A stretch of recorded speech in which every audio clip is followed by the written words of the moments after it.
Well, today in Winnie the Pooh, we're on Chapter 5, in which Piglet meets a Heffalump. Do you know what a Heffalump is? I don't know what a Heffalump is either, but I guess we'll find out today. One day when Christopher Robin and Winnie the Pooh and Piglet were all talking together, Christopher Robin finished the mouthful he was eating and said carelessly, "I saw a Heffalump today, Piglet." "What was it doing?" said Piglet. "Just lumping along," said Christopher Robin. "I don't think it saw me." "I saw one once," said Piglet. "At least I think I did," he said. "Only perhaps it wasn't." "So did I," said Pooh, wondering what a Heffalump was like. "You don't often see them," said Christopher Robin carelessly. "Not now," said the Piglet. "Not at this time of the year," said Pooh. Then they all talked about something else until it was time for Pooh and Piglet to go home together. At first, as they stumped along the path which edged the 100-acre wood, they didn't say much to each other. But when they came to the stream and had helped each other across the stepping stones and were able to walk side by side again over the heather, they began to talk in a friendly way about this and that, and Piglet said, If you see what I mean, Pooh." And Pooh said, "It's just what I think myself, Piglet." And Piglet said, "But on the other hand, Pooh, we must remember it." And Pooh said, "Quite true, Piglet, although I hadn't forgotten it for the moment." And then, just as they came to the 6 pine trees, Pooh looked around to see that nobody else was listening, and said in a very solemn voice, here's a picture of Christopher Robin and Pooh and Piglet, having a lunch.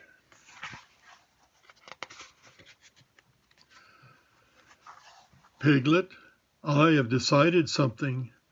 "What have you decided, Pooh?" "I have decided to catch a Heffalump." Pooh nodded his head several times as he said this, and waited for Piglet to say how, or "Pooh, you couldn't," or something helpful of that sort, but Piglet said nothing. The fact that Piglet was wishing that he had thought about it first. The fact was, Piglet was wishing that he had thought about it first. "I shall do it," said Pooh, after waiting a little longer, "by means of a trap. And it must be a cunning trap. So will you have to help me, Piglet?" "So you will have to help me, Piglet." "Pooh," said Piglet, feeling quite happy again, "I will." And then he said, "And how shall we do it?" And Pooh said, "That's just it. How?" And then they sat down together to think about it.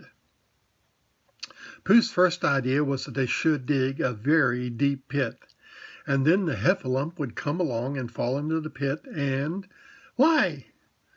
"Why what?" said Pooh. "Why would he fall in?" Pooh rubbed his nose with his paw and said that the Heffalump might be walking along humming a little song and looking up at the sky and wondering if it would rain, and so he wouldn't see the very deep pit until he was halfway down, and then it would be too late. Piglet said that this was a very good trap, but supposing it were raining already? Pooh rubbed his nose again and said that he hadn't thought of that, and then he brightened up and said that if it were raining already, the Heffalump would be looking at the sky wondering if it would clear up, and so he wouldn't see the very deep pit until he was halfway down, and then it would be too late. Piglet said that now that this point had been explained, he thought it was a very cunning trap. Pooh was very proud when he heard this, and he felt that the Heffalump was as good as caught already. But there was just one other thing which had to be thought about, and it was this: where should they dig the very deep pit? Piglet said that the best place would be somewhere where a Heffalump was, just before he fell into it, only about a foot further. "But then he would see us digging it," said Pooh. Not if he was looking at the sky. He would suspect, said Pooh, if he happened to look down.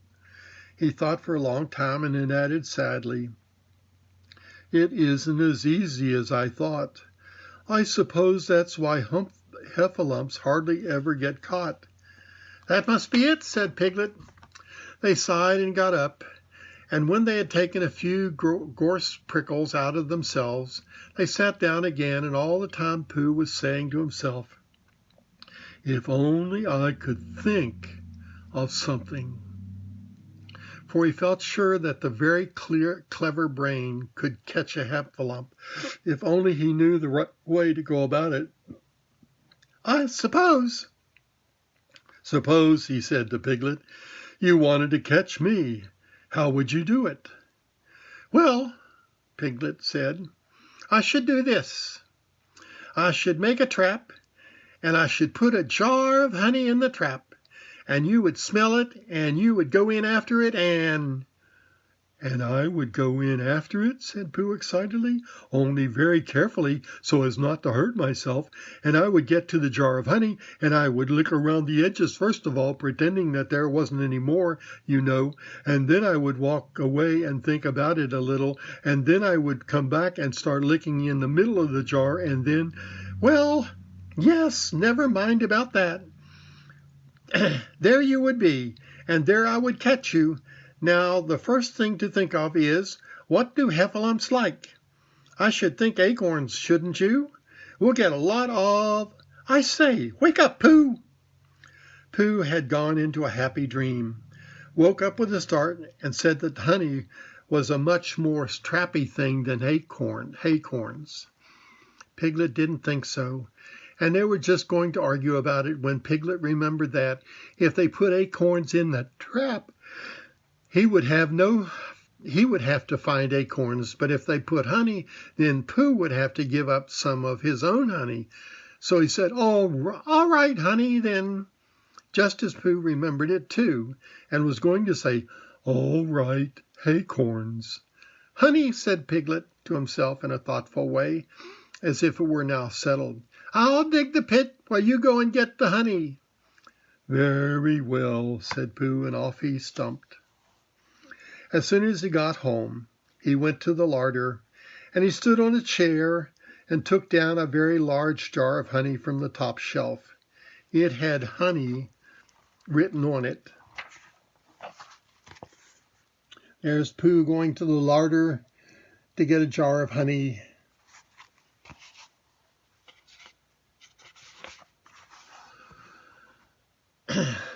But just to make sure, he took off the paper cover and looked at it, and it looked like honey.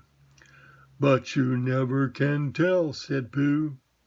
"I remember my uncle saying once that he had seen cheese just this color." So he put his tongue in it and took a large lick. "Yes," he said, "it is, no doubt about it.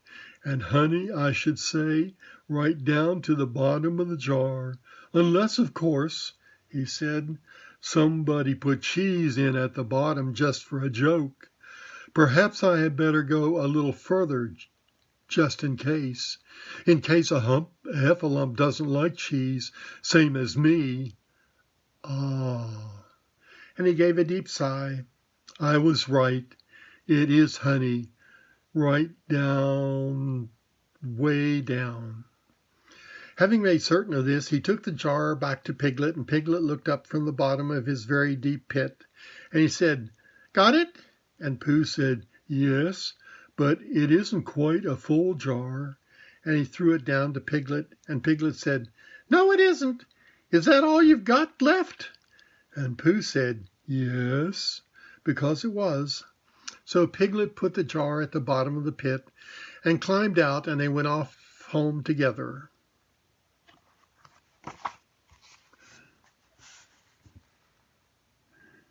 There's Piglet and his honey. Well, that was there and his honey, and there's Piglet digging at the bottom of the pit. "Well, good night, Pooh," said Piglet, and they got to Pooh's house. And we will meet at 6 o'clock tomorrow morning by the pine trees and see how many heffalumps we got in our trap. 6 o'clock, Piglet? Have you got any string? No, why do you want string? To lead them home with. Oh, I think heffalumps come if you whistle. Some do, and some don't. You can never tell with heffalumps. Well, good night. Good night. And off Piglet trotted to his house, Trespassers W., while Pooh made his preparations for bed. Some hours later, just as night was beginning to steal away, Pooh woke up suddenly with a sinking feeling. He had had that sinking feeling before, and he knew what it meant. He was hungry. So he went to the larder, and he stood on a chair and reached up to the top shelf and found nothing. That's funny, he thought. I know I had a jar of honey there, a full jar, full of honey right up to the top, and it had honey written on it so that I should know it was honey. That's very funny. And then he began to wander up and down, wondering where it was and murmuring a murmur to himself like this. It's very, very funny, 'cause I know I had some honey, 'cause it had a label on saying honey. A glopidus full of pot too, and I don't know where it is got to. No, I don't know where it's gone. Well, it's funny. He had murmured this to himself 3 times in a singing sort of way. Then suddenly he remembered. He had put it into the cunning trap to catch the heffalump. Bother, said Pooh. It all comes of trying to be kind to heffalumps. And he got back into bed. But he couldn't sleep. The more he tried to sleep, the more he couldn't. He tried counting sheep, which is sometimes a good way of trying to sleep. And as that was no good, he tried counting heffalumps, and that was worse, because every heffalump that he counted was making straight for a pot of Pooh's honey, and eating it all. For some minutes he lay there miserably and when the 587th heffalump was licking its jaws and saying to itself, "Very good honey this is. I don't know when I've tasted better," Pooh could bear it no longer. He jumped out of bed, he ran out of the house, and he ran straight to the 6 pine trees. The sun was still in bed, but there was a lightness in the sky over the 100-acre wood, which seemed to show that it was waking up and would soon be kicking off the clothes. In the half-light, the pine trees looked cold and lonely, and the very deep pit seemed deeper than it was, and Pooh's jar of honey at the bottom was something mysterious, a shape and no more. But as he got near to his nose told him that it was indeed honey, and his tongue came out and began to polish up his mouth, ready for it. There's Pooh counting heffalumps, trying to go to sleep.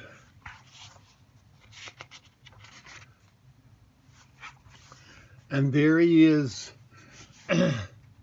looking down into the very deep pit, trying to see his honey. Bother, said Pooh as he got his nose inside the jar. A heffalump has been eating it. And then he thought a little and said, "Oh, no, I did. I forgot." Indeed, he had eaten most of it, but there was a little left at the very bottom of the jar, and he pushed his head right in and began to lick. By and by, Piglet woke up. And as soon as he woke up, he said to himself, "Oh!" Then he said bravely, "Yes!" And then still more bravely, "Quite so!" But he didn't feel very brave, for the word which was really jiggling about his brain was heffalumps. What was a heffalump like? Was it fierce? Did it come when you whistled? And how did it come? Was it fond of pigs at all? If it was fond of pigs, did it make any difference what sort of pig? Supposing it was fierce with pigs, would it make any difference if the pig had a grandfather called Trespassers William?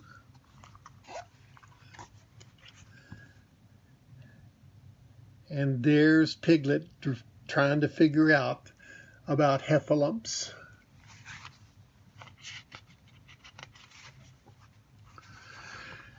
He didn't know the answer to any of these questions, and after he was going to see his first heffalump in about an hour from now. Of course, Pooh would be with him, and it was much more friendly with two. But suppose heffalumps were very fierce with pigs and bears?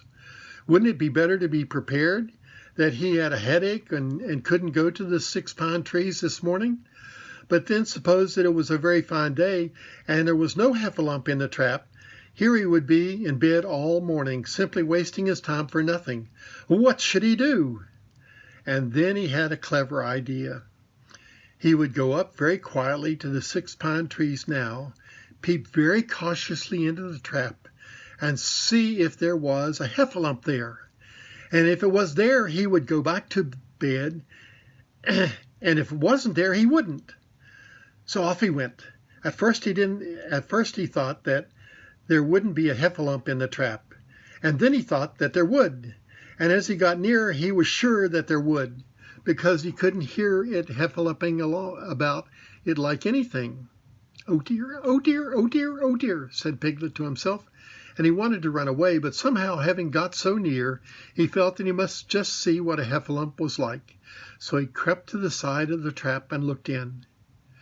And all the time Winnie the Pooh had been trying to get the honey jar off his head. The more he shook it, the more tightly it stuck.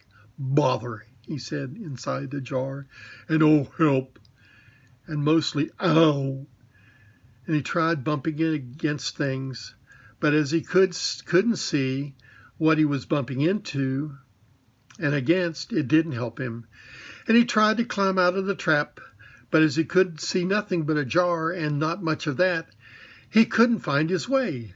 So at last he lifted up his head, jar and all, and made a loud roaring noise of sadness and despair.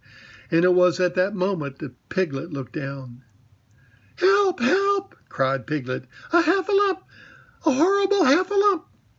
And he scampered off as hard as he could, was still crying out, "Help, help! A helpable heffalump! Huff, huff! A horrible heffalump! Ho, ho! A horrible heffalump!" And he didn't stop crying and scampering till he got to Christopher Robin's house. "Whatever is the matter, Piglet?" said Christopher Robin, who was just getting up. "Heff," said Piglet, breathing so hard that he could hardly speak. "A heffalump." "Where?" "Up there," said Piglet, waving his paw. "What did he look like?" Like it had the biggest head you ever saw, Christopher Robin. A great enormous thing like nothing. A huge big, well, like I don't know, like an enormous big nothing, like a jar." "Well," said Christopher Robin, putting on his shoes, "I shall go and look at it. Come on." Piglet wasn't afraid if he had Christopher Robin with him, and so off they went. "I can hear it, can't you?" said Piglet anxiously as they got near. "I can hear something," said Christopher Robin. It was Pooh bumping his head against a tree root he had found. "There!" said Piglet. "Isn't it awful?" And he held on tight to Christopher Robin's hand. Suddenly Christopher Robin began to laugh. And he laughed, and he laughed, and he laughed. And while he was still laughing, crash went the heffalomp's head against the tree root. Smash went the jar, and out came Pooh's head again. Then Piglet saw what a foolish piglet he had been, and he was so ashamed of himself that he ran straight off home and went to bed with a headache. But Christopher Robin and Pooh went home to breakfast together. "Oh, Bear," said Christopher Robin, "how I do love you." "So do I," said Pooh. And that's the story of Piglet Meets a Heffalump. Hope you all have a wonderful day. Do well in all of your studies. And Grandpap will see you here tomorrow. God bless you all. Love you. Bye-bye.